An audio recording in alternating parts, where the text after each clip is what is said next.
Good morning.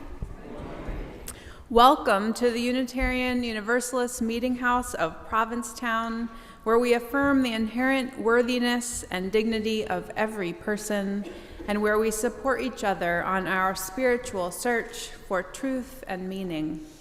My name is Reverend Kate Wilkinson, and I am so glad that you have joined us this morning. Welcome to all of you in the room, and welcome also to those of you joining us via our live stream. Before we begin our worship service, I have just a few announcements to share.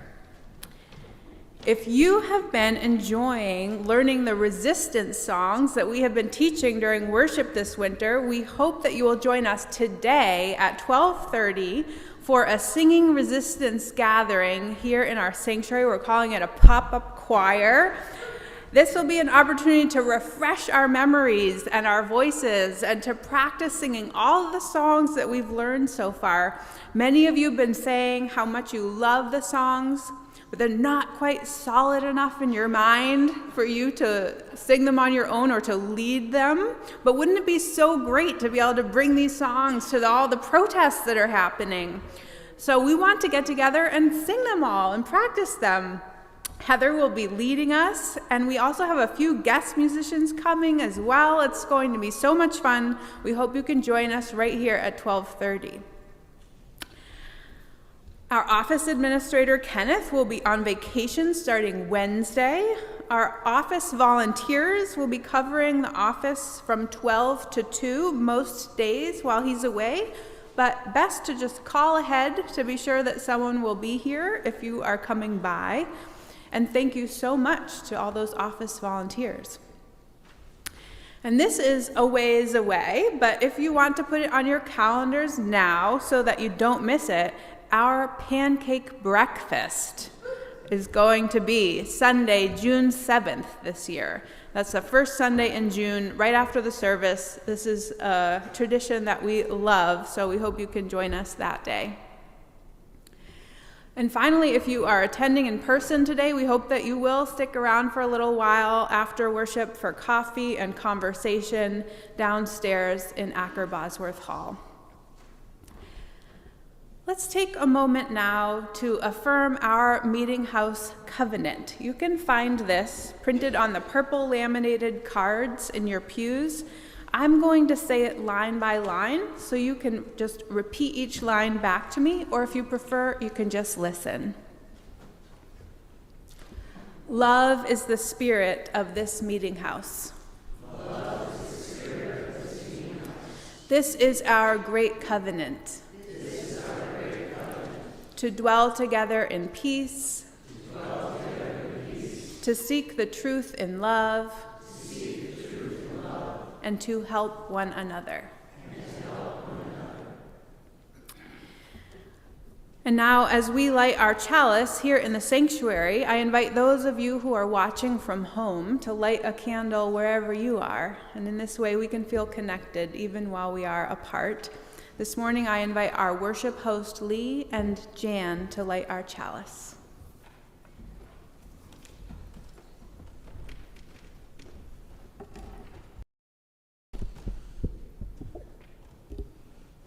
Our chalice lighting words this morning are by Barbara Hamilton Hallway.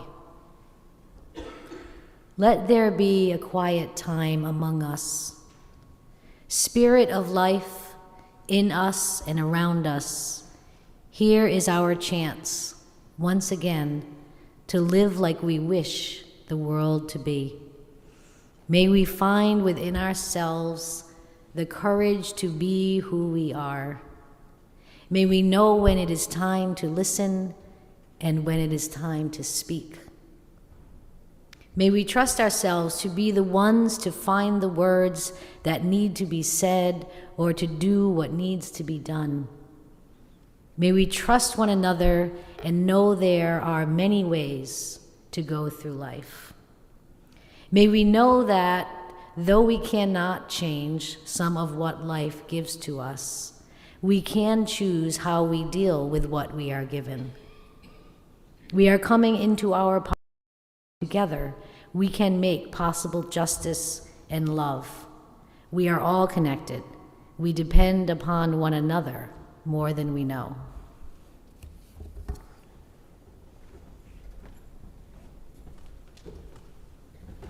Thank you. Would you please join me in singing our opening hymn? This one is in the Teal Hymnals. It's number 1008. It's called When Our Heart is in a Holy Place. That's number 1008 in the Teal Hymnals. When Our Heart is in a Holy Place. Please rise as you are able.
I invite you to join me now in a spirit of meditation and prayer.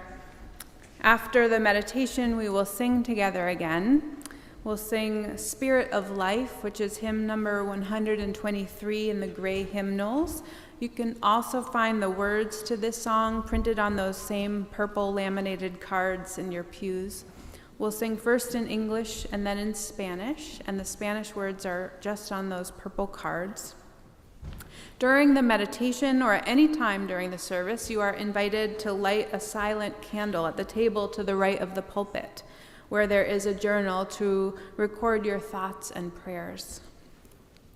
And as we meditate together this morning, I just want us to hold on our hearts all those who were at the White House Correspondents' Dinner last night. And we don't know everything that happened, but it must have been pretty scary to be there. And so we hold those folks on our hearts. And we denounce all violence and threats of violence toward politicians and journalists and judges. It's a hard time to be a leader in this country. Our meditation this morning is a survival meditation by Nathan Walker. And I invite you to close your eyes for this if that is comfortable for you, or have a soft gaze in front of you.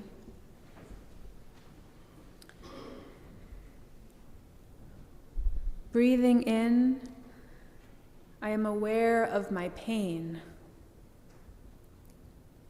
Breathing out, I am aware that I am not my pain. Breathing in, I am aware of my past. Breathing out, I am aware that I am not my past. Breathing in, I am aware of my anger. Breathing out, I am aware that I am not my anger. Breathing in, I am aware of my despair. Breathing out, I am aware that I am not my despair. Breathing in, I am aware of peace. Breathing out, I am aware that I am worthy of peace. Breathing in, I am aware of love. Breathing out, I am aware that I am worthy of love. Breathing in, I am aware of joy. Breathing out, I am aware that I am an agent of joy. Breathing in, I am aware of hope. Breathing out, I am aware that I am an agent of hope.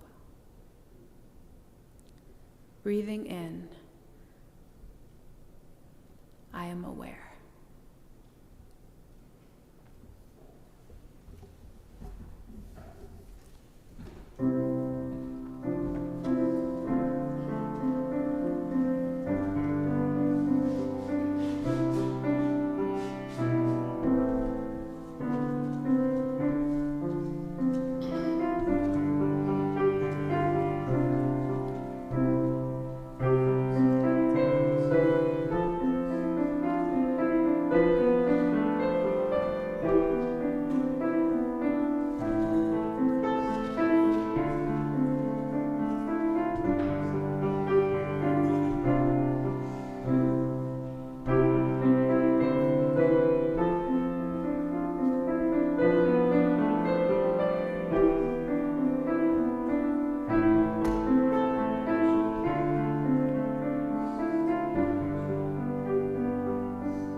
We're going to take a few minutes to learn together our final hymn.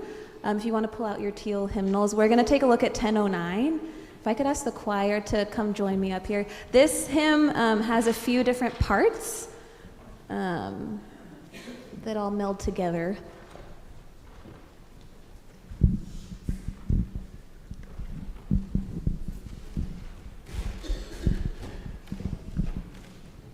So for today, we're going to focus on the melody line and the drone line. So if you are seated over here, you're going to be singing the drone with these folks here. Okay? Brenda, could you get us into the key of the... All right, so our drone, you're just singing half notes. You're holding 2 beats while you sing, breathe in, breathe out, breathe in, breathe out. And then our melody over here, and maybe half of y'all too, you are gonna sing, when I breathe in, I'll breathe in peace. When I breathe out, I'll breathe out love. Try it. When I breathe in, I'll breathe in peace. When I breathe out, I'll breathe out love. Awesome. So we're going to try it. And you might hear some other lovely voices singing the descant part. If you feel very courageous, you can give it a try. It's, when I breathe in, I'll breathe in peace. When I breathe out, I'll breathe out love. Or you can just listen to how beautiful it sounds. So what we're going to do is we're going to start with the drone, then we'll add in the melody, sing it a few times, and then we'll add in the descant. And we're going to do it a little bit faster. So let's do it. When I do 1, 2, 3, 4. Starting with the drone. 1, 2, ready, go. Breathe in, breathe out, breathe in, breathe out. When I breathe in, I'll breathe in peace. When I breathe out, I'll breathe out love. When I breathe in, I'll breathe in peace. When I breathe out, I'll breathe out love. When I breathe in, I'll breathe in peace. When I breathe out, I'll breathe out love. When I breathe in, I'll breathe in peace. When I breathe out, I'll breathe out. Just the drone. Breathe in, breathe out, breathe in, breathe out. Nice. We'll try that again at the end of the service, but lovely. Yeah. And that'll be the style of the resistance pop up later, if you want to join. So.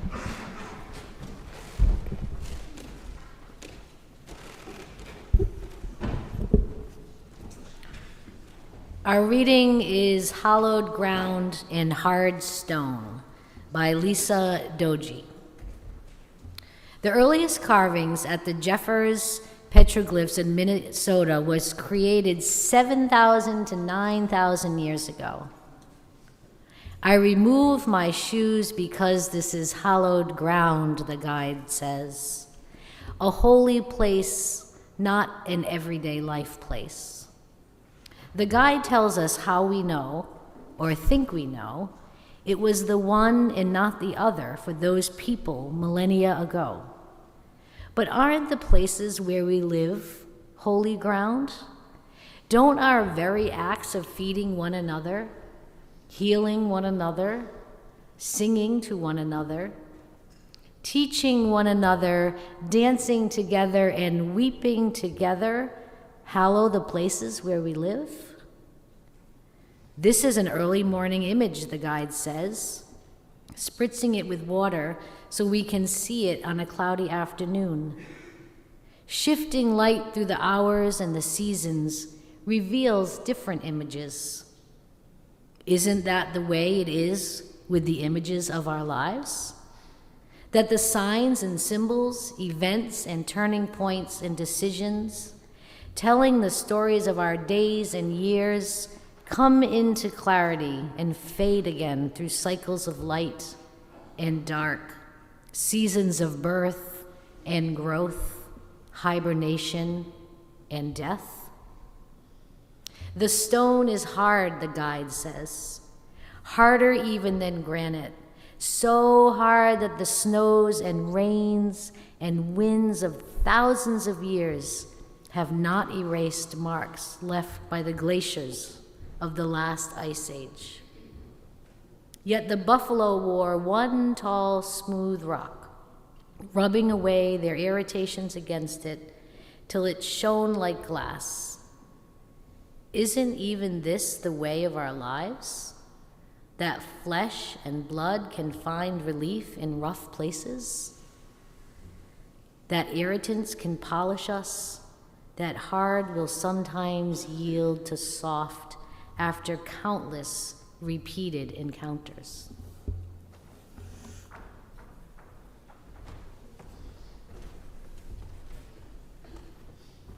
Thank you. Now is the time when we take a collection for the ongoing support of this meeting house and our shared ministry. As we enjoy a musical reflection by our choir, we welcome your donations here in the sanctuary or online through PayPal or Venmo. You can find that information on our website, uumh.org. At this point, I invite 4 volunteer ushers forward to take up our collection. On and off site, your offerings will be gratefully received.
Thank you, thank you.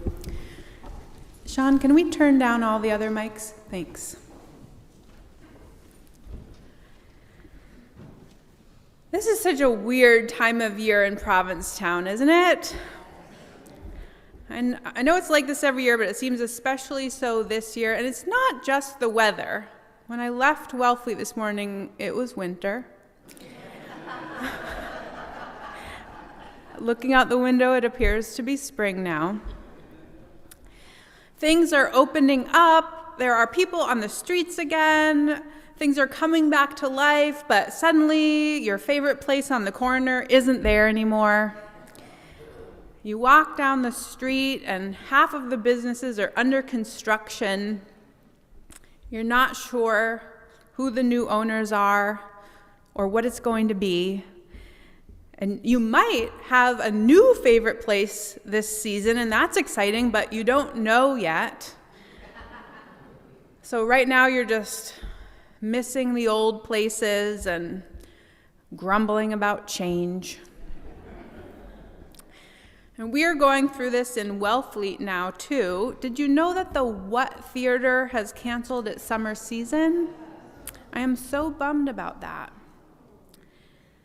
Did you know that the French bakery is not going to be a bakery anymore? Where am I going to get my cheese bread? But here's the thing about the French bakery. It turns out that guy has been going in at 10 p.m. every night to bake croissants and working until 2 p.m. the next day. Lisa told me this, 10 to 2, because he can't find another French baker. And I said, do you mean 2 a.m. to 10 a.m.? And she said, no, 10 to 2. So I looked it up and I read the story in the paper about him. And this has been his life. And he is realizing that this is unsustainable. And he's doing some reassessing of priorities and how he wants to spend his time. You know, I ran into Annie Dillard at the dentist in Wellfleet the other day. She's the author whose quote made me go into divinity school. Did I ever tell you that? She said, and this was taped to my mother's bathroom mirror for years, she said, how we spend our days is how we spend our lives.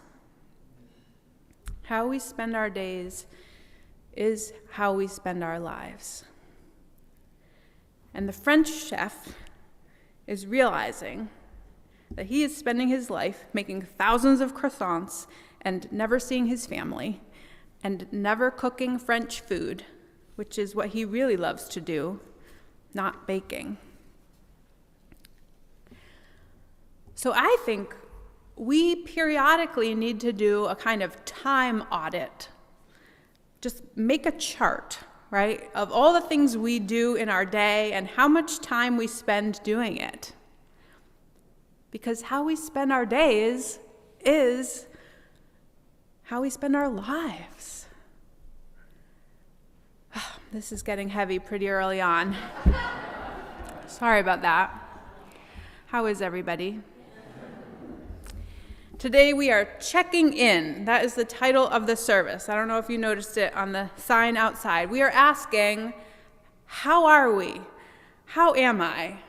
How are things? How am I spending my days and therefore my life? So how are you? I know, you're like, is she really asking? Am I supposed to answer, is this a rhetorical question? There are 85 of us in here. Is she going to make us all answer like she did last week? It's okay. You don't have to answer. You know why? Because I realized this week that you might not even know how you're doing. And that's not meant as a slight, by the way. I'm just actually realizing this about myself and extrapolating.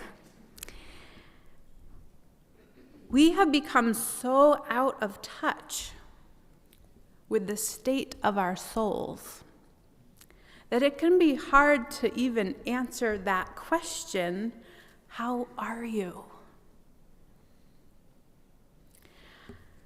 Now, lately, I have had the experience of not being able to function very well.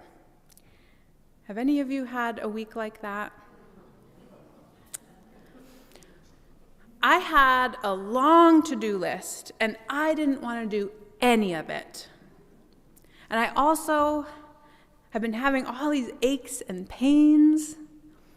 I was staring into space a lot. People were inviting me to fun things. I didn't want to go. I took a lot of baths. I didn't understand what was happening until just this weekend. I figured it out. Because on that long to-do list that I was avoiding was this thing: writing my cousin's eulogy.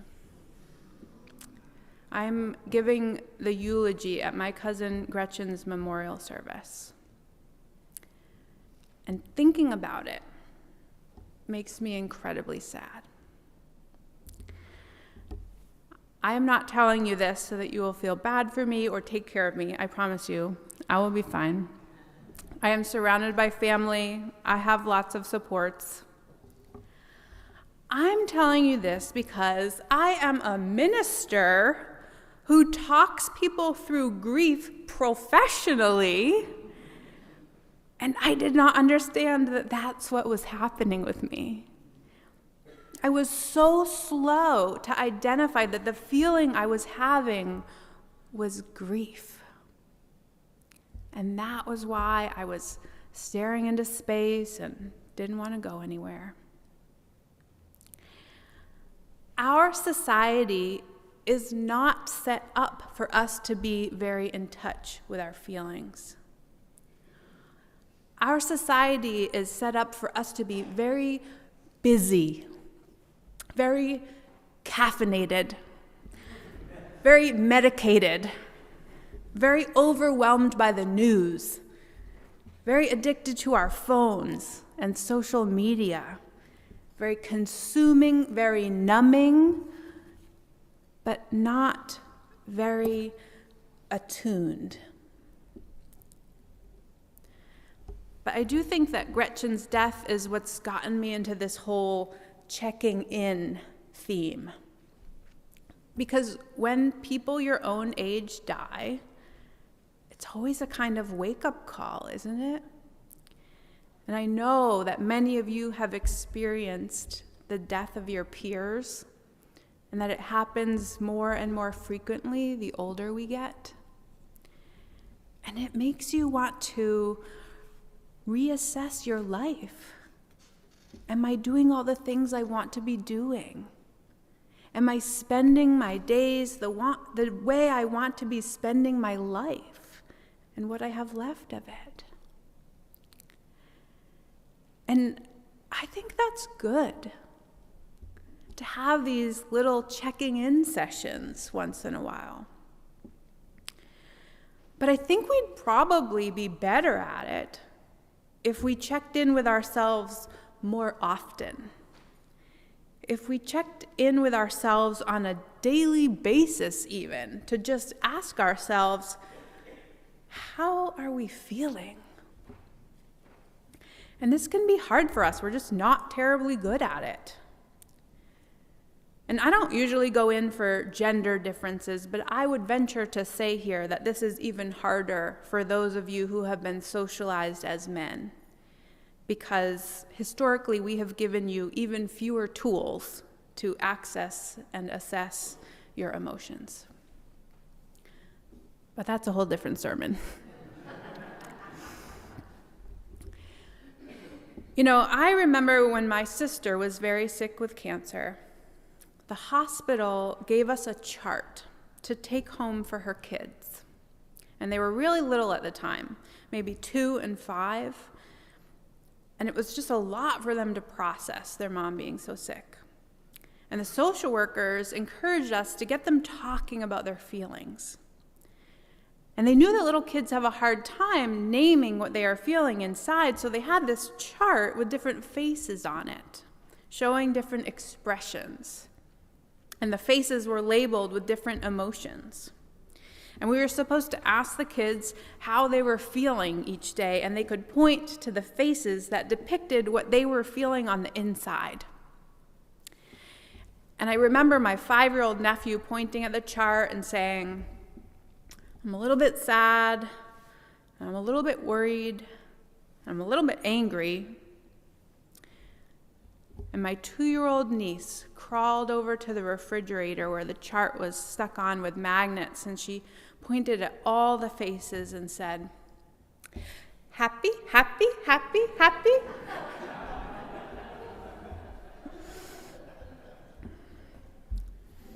We needed that moment. Now, during the pandemic, I used to film a short video each day. Do you remember those? My minister's minutes. Gosh, I thought I would do them for about a week until things got back to normal. And I ended up filming them for 3 years. What a time. It was a time of a lot of emotions. And so I remember that one day for my minister's minute, I made one of those feelings charts. And I found it the other day. I still have it. I wish you could see this from out there, but the faces are great, I have to say. So for that minister's minute, I held this up to the screen and I said, how are you feeling? Here are some choices. Happy, sad, lonely, exhausted, bored, optimistic, angry, content, scared.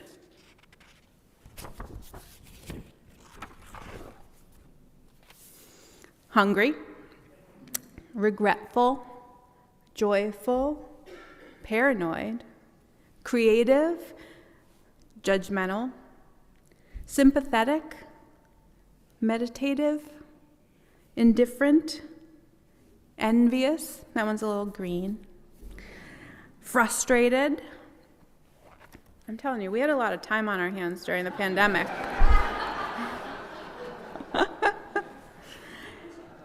Exasperated, silly, relieved, withdrawn, grieving, still hungry, grateful, resentful, hurt, disappointed, overwhelmed.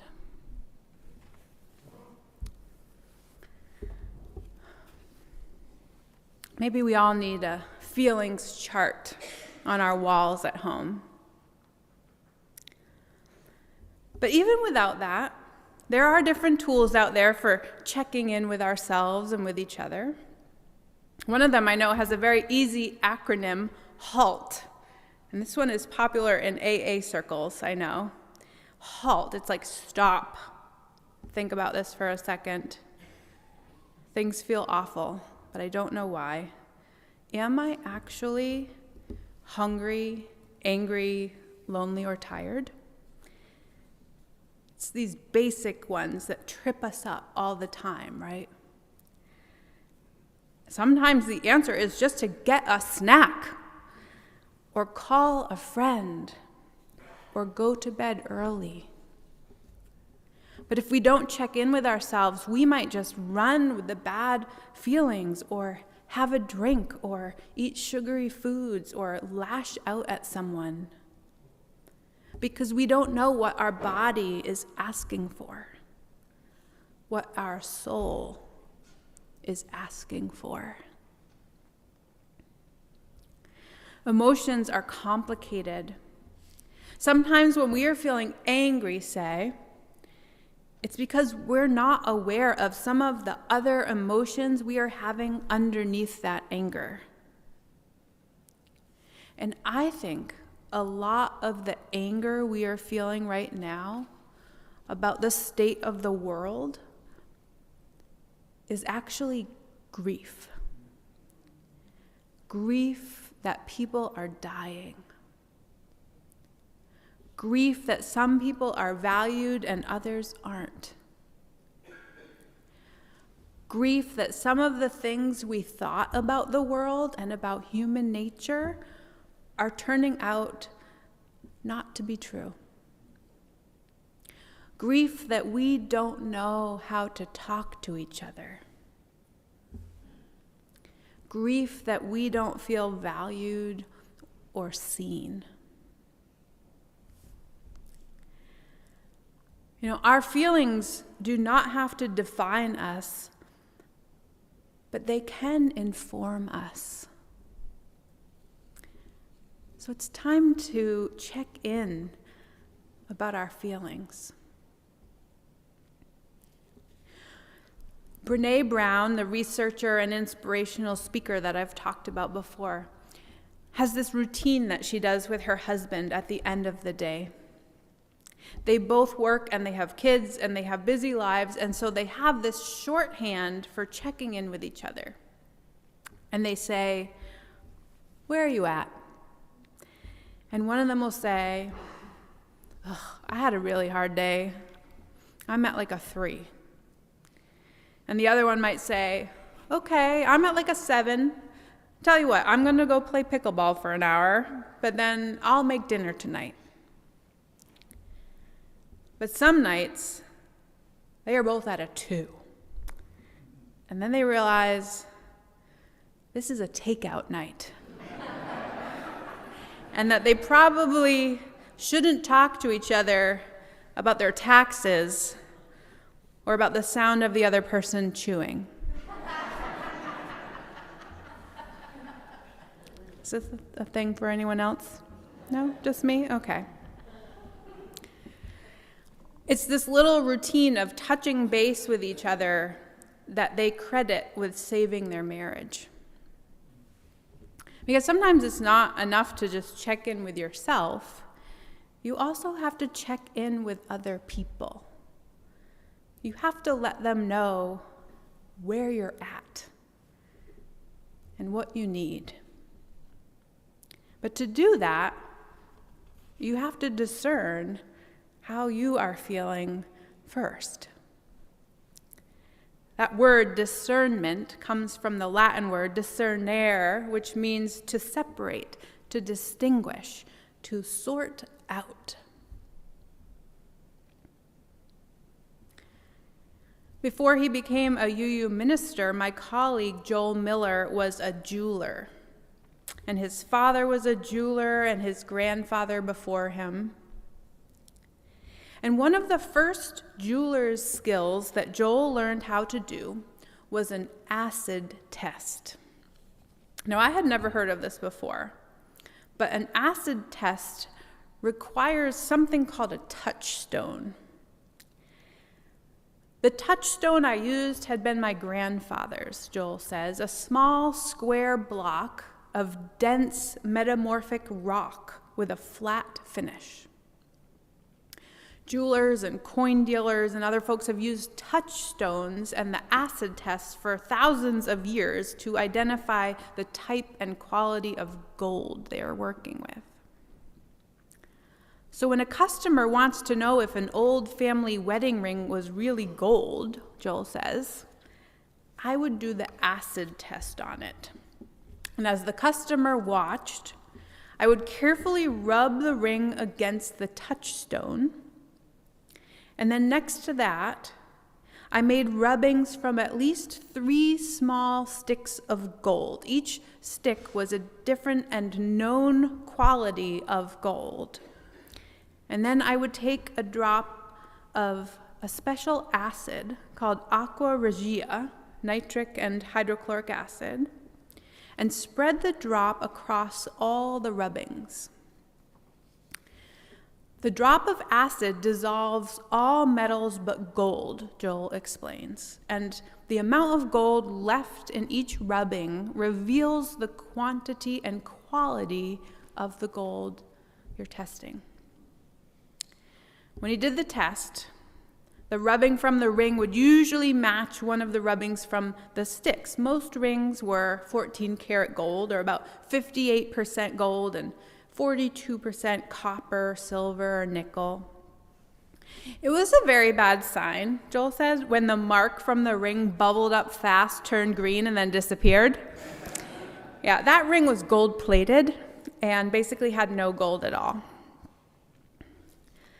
Having determined the gold content of the ring, he would wash the touchstone and ready it for the next acid test.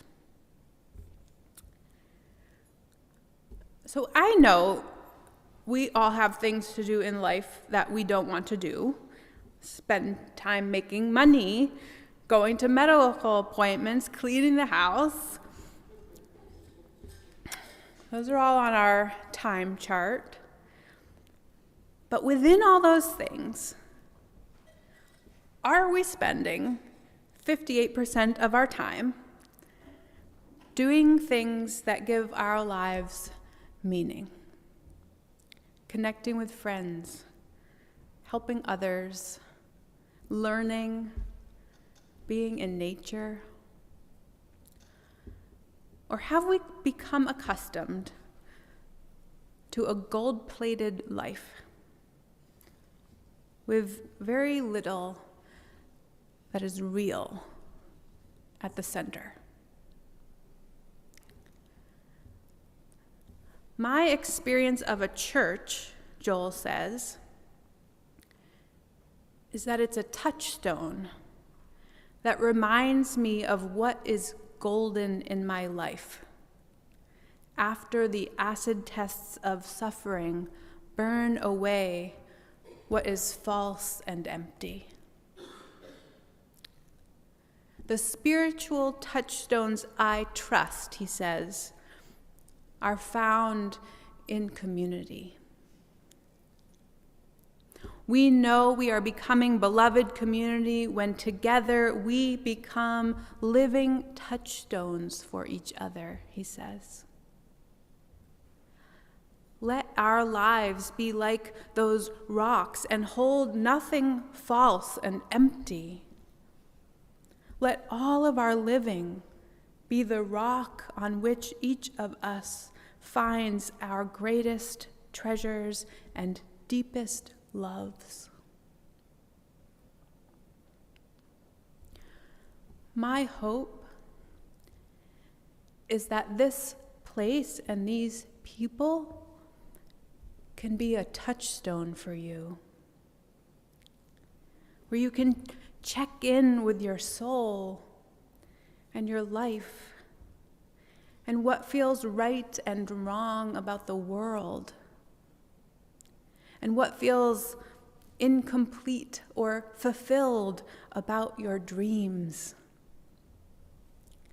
A place where you can look at your life in the morning light on this holy ground and gain some ageless perspective. A place where, when you are asked, "How are you feeling?" you will know. May it be so. Amen. And blessed be.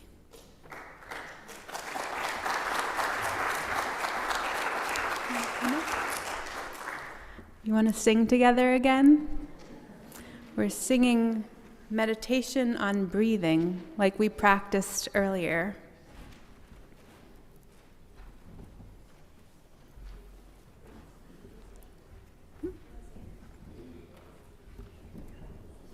Oh, do you want to stand? Let's rise as you are able.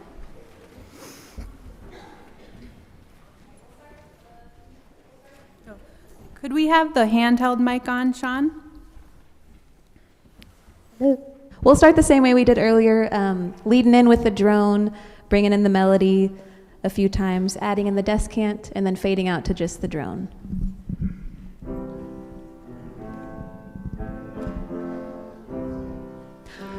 Breathe in, breathe out, breathe in, breathe out. When I breathe in, I breathe in peace.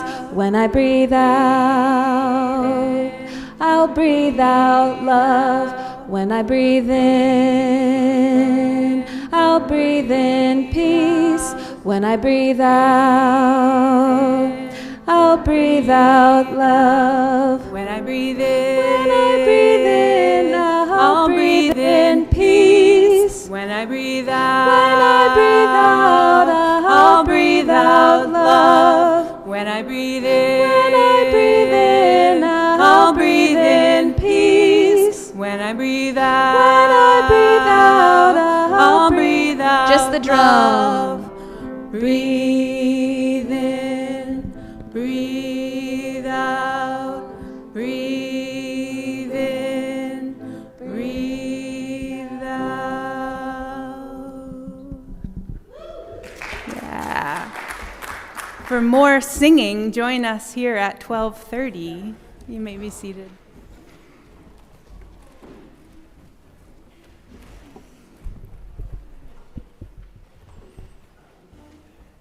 It has become our practice to pose a question based on the theme of the service each week.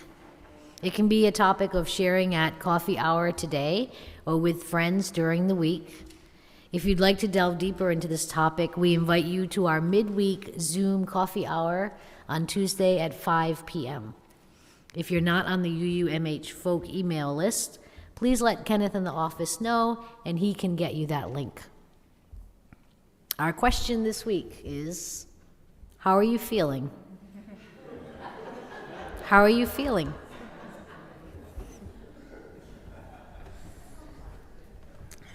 So you are going to have to answer. Thank you so much for being here this morning with this beloved company. I'll end with these closing words by Eric Williams. Blessed is the path on which you travel. Blessed is the body that carries you upon it. Blessed is your heart that has heard the call. Blessed is your mind that discerns the way. Blessed is the gift that you will be receiving by going. Blessed is the gift that you will become on the journey. May you go forth in peace.